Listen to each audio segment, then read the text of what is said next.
بسم اللہ الرحمن الرحیم۔ امام احمد بن حنبل رحمۃ اللہ علیہ نے اپنے بیٹے کو شادی کے وقت 10 نصیحتیں فرمائیں۔ امام صاحب رحمۃ اللہ علیہ نے فرمایا، میرے بیٹے، تم گھر کا سکون حاصل نہیں کر سکتے جب تک اپنی بیوی کے معاملے میں ان 10 عادتوں کو نہ اپناؤ، لہٰذا ان کو غور سے سنو اور عمل کرنے کی کوشش کرو۔ نمبر 1، عورتیں تمہاری توجہ چاہتی ہیں اور چاہتی ہیں کہ تم ان سے واضح الفاظ میں محبت کا اظہار کرتے رہو، لہٰذا وقتاً فوقتاً اپنی بیوی کو اپنی محبت کا احساس دلاتے رہو اور اس کو بتاؤ کہ وہ تمہارے لیے کس قدر اہم اور محبوب ہیں اور اس کا وفادار ہیں، اور اس گمان میں نہ رہو کہ وہ خود سمجھ جائے گی۔ رشتوں کو اظہار کی ضرورت ہمیشہ رہتی ہے۔ 2، یاد رکھو، اگر تم نے اس اظہار میں کنجوسی سے کام لیا تو تم دونوں کے درمیان ایک تلخ دراڑ آ جائے گی جو وقت کے ساتھ بڑھتی رہے گی اور محبت کو ختم کر دے گی۔ 3، عورتوں کو سخت مزاج اور ضرورت سے زیادہ محتاط مردوں سے کوفت ہوتی ہے، لیکن وہ نرم مزاج مرد کی نرمی کا بیجا فائدہ اٹھانا بھی جانتی ہیں، لہٰذا ان دونوں صفات میں اعتدال سے کام لینا تاکہ گھر میں توازن قائم رہے اور تم دونوں کو ذہنی سکون حاصل ہو۔ 4،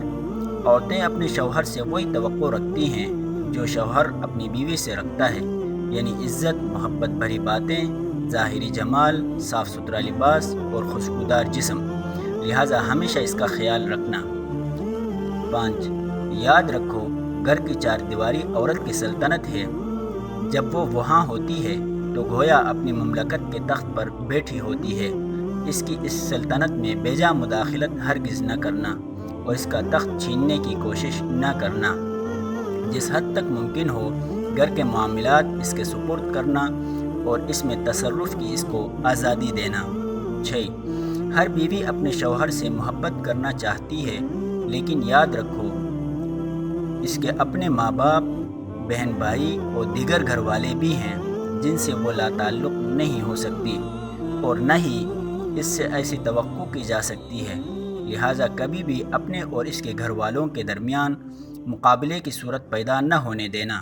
کیونکہ اگر اس نے مجبوراً تمہاری خاطر اپنے گھر والوں کو چھوڑ بھی دیا تب بھی وہ بے چین رہے گی اور یہ بے چینی بالآخر تم سے اس کو دور کر دے گی۔ 7،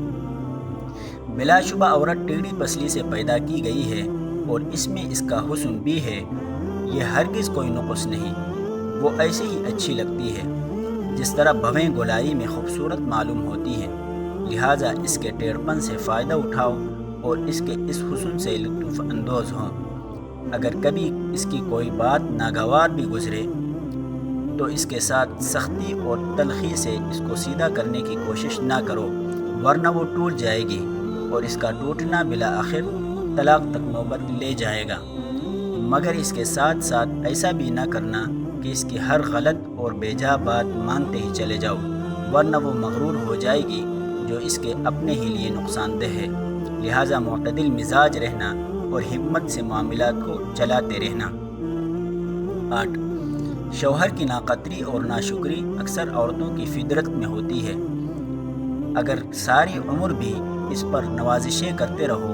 لیکن کبھی کوئی کمی رہ گئی تو وہ یہی کہے گی، تم نے میری کون سی بات سنی ہے آج تک، لہٰذا اس کی اس فطرت سے زیادہ پریشان مت ہونا اور نہ ہی اس کی وجہ سے اس سے محبت میں کمی کرنا۔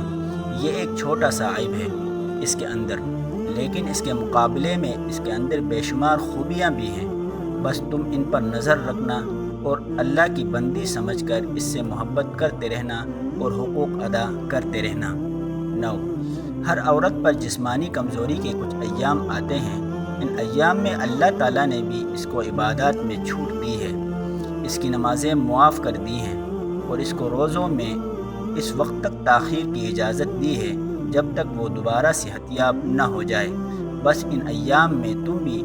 اس کے ساتھ ویسے ہی مہربان رہنا جیسے اللہ تعالیٰ نے اس پر مہربانی کی ہے۔